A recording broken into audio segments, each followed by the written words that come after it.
Good morning दोस्तों आप लोग देख रहे हैं न्यूज़ चैनल। दोस्तों आप सभी को बता दूं कि ट्रेंडिंग स्टार खेसारी लाल यादव जी का एक बहुत ही बड़ा मूवी आ रहा है जिसका नाम है सन ऑफ बिहार।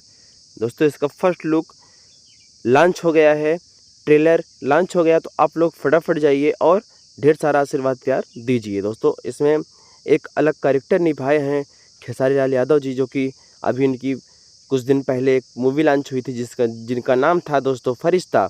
दोस्तों फरिश्ते से काफ़ी अलग इसमें क्रिएट किए हैं और इसमें जो रोल किए हैं वकील का दोस्तों, तो शायद है कि इनकी फर्स्ट मूवी है, क्योंकि इनकी काफ़ी मूवीज आप लोग देखे होंगे, पुलिस बने हैं, उसमें दरोगा बने हैं, लेकिन वकील का किरदार निभाने में सबकी पसीने छूट जाते हैं। दोस्तों इस बार दोस्तों इन्होंने ऐसा भी किया है और यह मूवी में दोस्तों इतनी गजब की फीलिंग है। निर्माता अमित कुमार गुप्ता जी हैं इस फिल्म के दोस्तों।